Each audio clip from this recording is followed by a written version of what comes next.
Welcome to the Transform Tomorrow Today podcast, a series dedicated to the complex and exciting world of change in organizations. We are your hosts, Linda McLaughlin and Catherine Tano, and are both global experts in organization development and change management, working across 5 continents. We help organizations navigate the challenges of transformation successfully, using our expertise as consultants and master coaches over many decades. In this podcast series, we invite leaders who are at the forefront of transformation to share their own stories and reflect on the lessons learned with changemakers like you.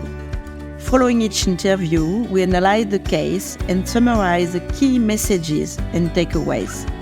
Welcome to our community of inspiring changemakers, transforming tomorrow today. Welcome to our episode, and I'm delighted to introduce our guest, Tony Brisset, who is Managing Director and VP of TotalEnergies Consulting. Here he heads up the internal consulting and coaching division. Tony has an impressive track record spanning 30 years in HR, talent development and change management, both in Total and other global companies such as Toys R Us and Carrefour. Tony holds a master's degree from the Sorbonne and is an alum of Stanford and MIT. He is also a certified change master and the elected mayor of a mid-sized town in France known for strong community engagement. Welcome, Tony. Hello to everybody. It's a pleasure for me to be with you today and to share my experience as a coach and as a consultant as well. TotalEnergies is a global multi-energy company that produces and markets energies from traditional energy such as oil and gas to green energy such as renewables, electricity, and green gases.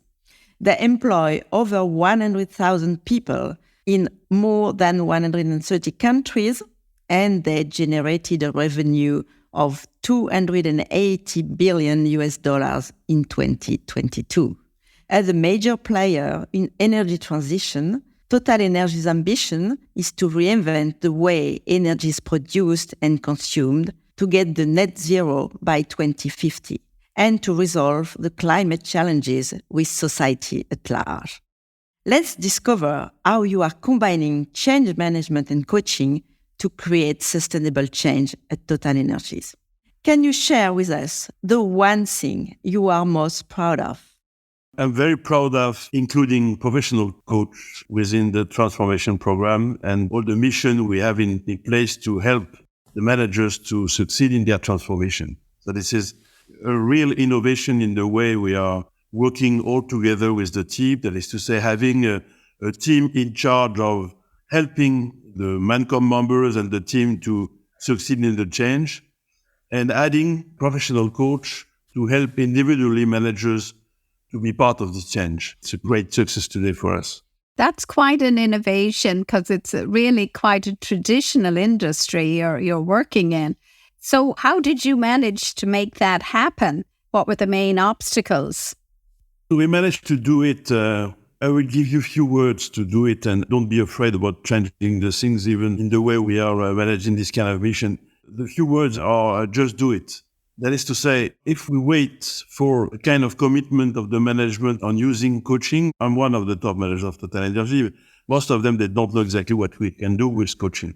That is to say, we as a team try, experience it, having good videos from the team that were using coaching as part of the change management missions. And then we can now say to the management, that works. And the people, they are part of the change. The key issue for that is to have the conviction, but not only the conviction. I mean, the experience is always better than having only slides to be presented to management to say we can do that. Yeah, the experience sounds to be the key things in your achievement. Maybe you can give us some example. I remember when we talked first, you mentioned a few very meaningful examples. Yes, of course, we have many in our examples because we used to propose those kind of advice to help my colleagues. But one of them is, I can tell you, it's an international one that was in the marketing part of the company. The affiliates of Mozambique bought BP assets And in fact, we use the change management skills of the in-house consultant to help the team to succeed in the integration of BP assets. In fact, and that was like with a project management system and all the things that can help to do that in the right way and on the good timing as well. And with this team, we put in place a system with the in-house coach. They were there to help something like 20 or 25 managers to be part of the change with individual professional coaching. And all the Mancom members, they had this experience as well.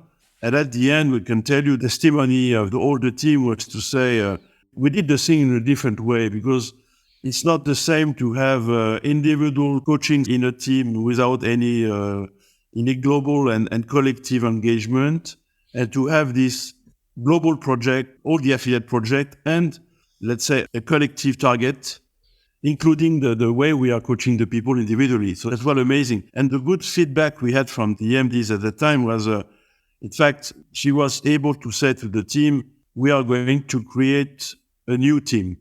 You're not going to be part of a TotalEnergies as BP. We are going to create a new subsidiary using your skills.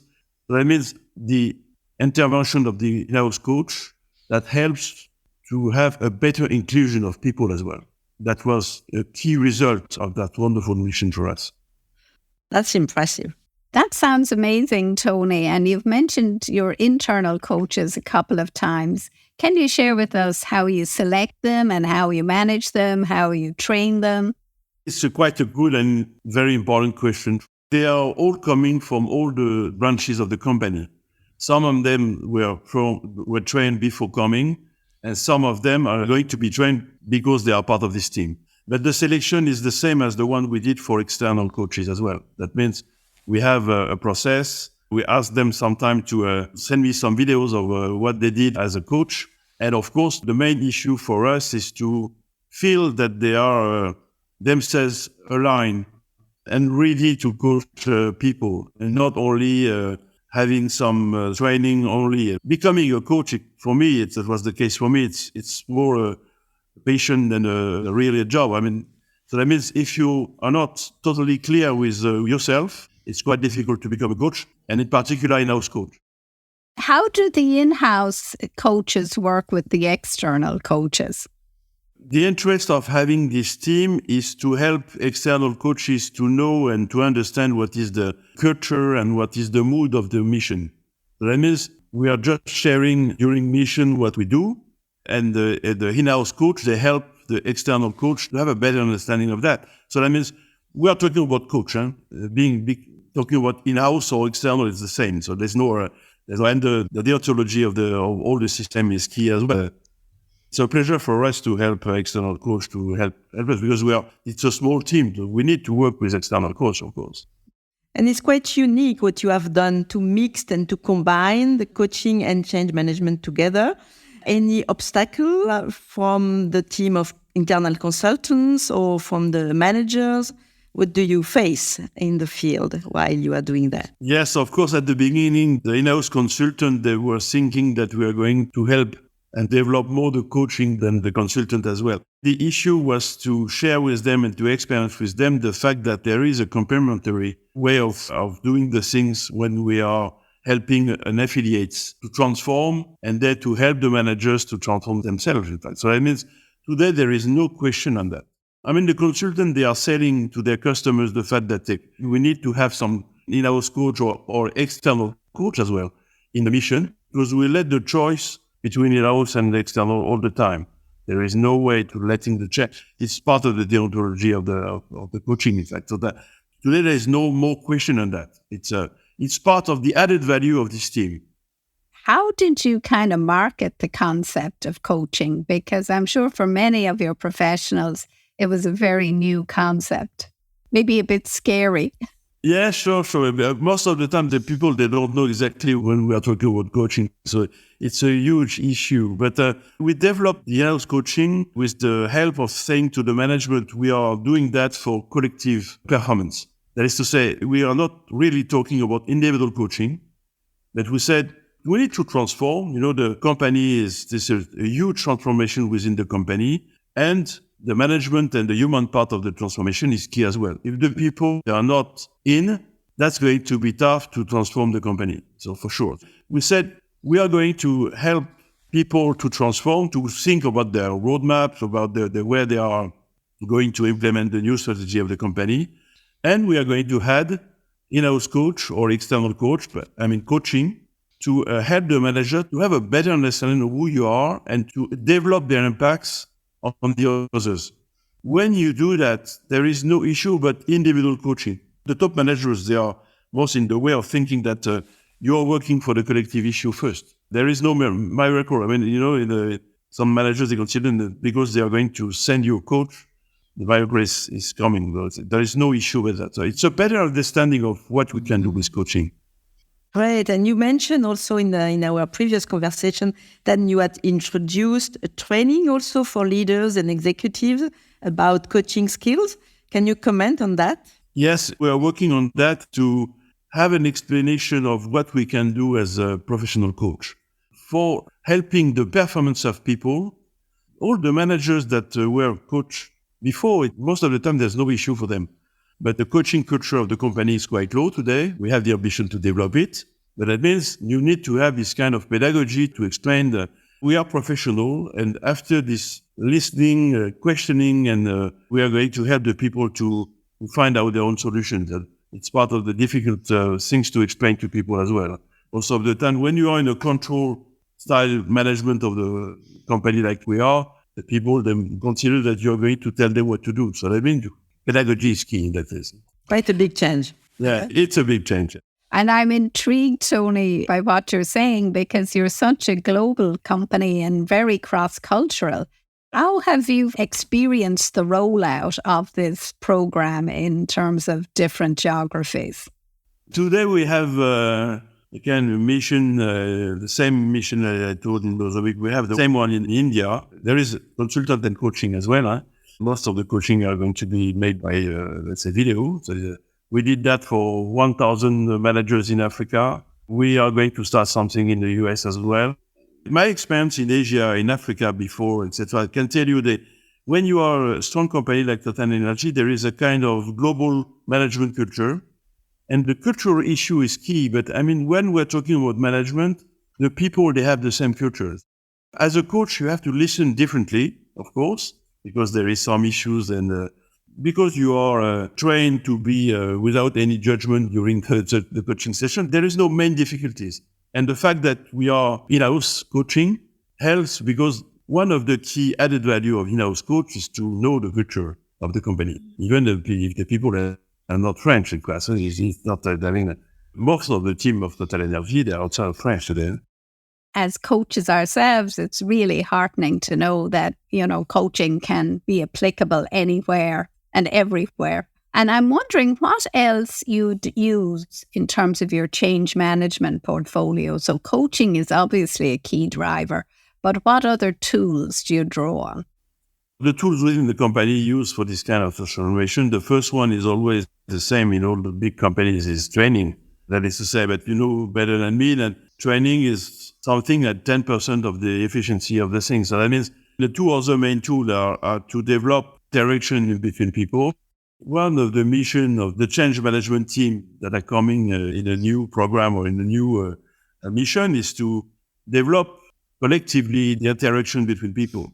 In particular, when you are buying another company, we are here to help them to give the added value. This is the key interest of inclusion, to say you are different, you have different skills, different culture, but we are here to listen to you because we need to learn. And if we use what we learn from you and you consider that we are listening, that part of the inclusion as well. The people, they are not going to just to stay and say, I'm going to wait from them to have the way of working. They know how to work. So the second, tool is developing perhaps a new posture for the in-house consultant as well. That is to say, listening more and ask questions and keep the question and use them as a part of the strategy, of the new strategy. And the last one is the key one for all of us is to experiment and to let the people express themselves and try and test. And if they fail, it's no issue. We have to learn what we did. And with that kind of way of running the mission, I mean, I can tell you the people, they are expressing themselves more than in the past, because it's part of the deal to say, we want to listen to you and we want to learn, and you will learn from us, of course, as well. It's really impressive. It seems that you are really changing the culture across the world in TotalEnergies today. And if you step back a little bit, it's now a few years you have started this new department with coaching and change management consultant. What would be the main lessons learned? The main lesson for me, we did that, and some of my colleagues told me that quite risky, but the main lesson is to do it. Do it, try it. And the other lesson is stop writing slides and make videos of what you learn, and let the people talk about what they learn, what pleasure they have in doing that. I mean, that was amazing, the video we have today, and it's better than all the written part of the job. I mean, even if in a left-brain company, you prefer to have a lot of data and etc. But as a coach, of course, I would prefer videos. I just love that people-centered approach. And as you say, showing success by doing, by experience. As we conclude today, Tony, what would be your last word about other change agents out there listening to us today? What would you advise them? The advice is really to consider the combination of coaching and change management. When you have new transformation that we have, is really, that will help the global transformation. And that we put the people in. This is key, in fact. I mean, so many transformations are failing most of the time, mainly because we're not considering the teams. We all have clever management, and the rational is always the best. And in fact, without the people, the rational is different. So that means considering the people as a key part of the transformation is, or for me, is the key message. Thank you, Tony. So powerful. People at the center. It resonates for us as coaches and as transformers also. So we want to thank you for sharing this unique and powerful story about ongoing transformation. The unique way you had to combine coaching and change management is very inspiring, and especially how you leverage coaching as a change tool in a highly technical and production-based industry. So we wish you continued success. Thank you, Tony. Thank you. Thank you very much. Join us now for the important learnings and applications from this episode. What another inspiring conversation about change. Catherine, what was one of the key points you picked up from listening to Tony? True, that was very inspiring for me. I really picked up the test and learn mindset. I remember he said that the coaching culture was quite low at TotalEnergies when they started, and just experimented. They do it, and they didn't try to convince people. They just experiment and provide the service, combining coaching and change management. That was really, for me, one of the most important lessons learned from what he said. And what about you? Oh, there were so many things, but I think just related to what you've just said there, I think that still for a lot of employees and managers, coaching is an unknown. It is right that often you have to provide experience. You can't just talk about coaching and how useful it is. People have to have the direct experience. And I loved that they were gathering videos and testimonials from people who found it powerful. So it's like using other members of the staff to spread the word and to give their personal experience. I really like that. Yeah, that's true. That's very powerful. And sometimes we are really wondering how to get ROI data from coaching, and maybe just having the testimonials is just enough. Yeah, absolutely. Well, I think often people listen to what other people say. Yes, we do need to collect the data because obviously it's a budget line, and we have to be able at the end of a year as a chief coaching officer or chief learning officer in a company to justify the spend on it. But I do think personal testimony is really powerful. The other thing that struck me that was interesting, they use a mix of internal coaches, external coaches, and then they're also developing their managers and leaders to use coaching skills as part of their normal management leadership style. And when you look at any classic model of a coaching culture, it always has those three elements. So the internal, the external, and the managers using the coaching skills. And that seems to make the lever more embedded. And that's a game changer. What is, it was also amazing, true, that described a coaching culture in action, moving forward. And the scale up they have done is quite amazing. You remember they said they have around 1,000 people in Africa. They do the same with India. They are starting with US. I know that they are doing things in France or French-speaking countries. So it's quite applicable at scale, which is another thing that really impressed me, is also the things about the cross-cultural capacity for the organization to accept and implement coaching and as a change lever. It is something, Catherine, and I think, he mentioned how the coaching and coaching culture could support diversity and inclusion. And it was very clear from listening to Tony that change is not about process or strategy alone. It's really about people. And it was about how do you listen, how do you get buy-in, how do you engage people, and using coaching and perhaps leadership skills to ensure that. And I was also struck when he said that they have a strong consulting arm, of course, as well in what they're doing, but that they are finding that by training their consultants to use some of the coaching skills like open questions and listening, that was improving the impact of the consultant. And in terms of social responsibility, attractivity towards younger generations, I think this human centricity and people centricity will be a key factor of success for such a companies, because they have huge challenges in terms of future sustainability and they are working on this. But for sure, to be attractive on younger generation, the inclusivity, the equity, the diversity would be a key factor of success.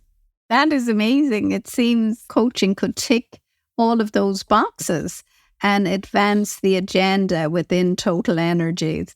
The other thing that struck me, Catherine, was a lot of companies invest heavily in training when they're going through change. And I like what Tony said there, probably about 10% effectiveness compared to other modalities. And both of us are familiar with the Human Capital Institute research that they did with the International Coaching Federation some years ago. Yeah. And again, what they found was that one-to-one group and team coaching were really the top modalities when you want to embed change and have a successful transformation. E-learning and training, yes, part of the equation, but you get less bang for your buck from those. And the sustainability at longer term relies mainly on people. Thanks for listening to Transform Tomorrow Today with your host, me, Catherine Tano, and Linda McLachlan. Again, our gratitude to our amazing guests for so generously sharing their transformation story. Please follow us on @transformtomorrowtoday.podcast and be sure to download our show notes and tips and strategies on our LinkedIn page @transform-tomorrow-today. Let's join together so we can transform tomorrow today.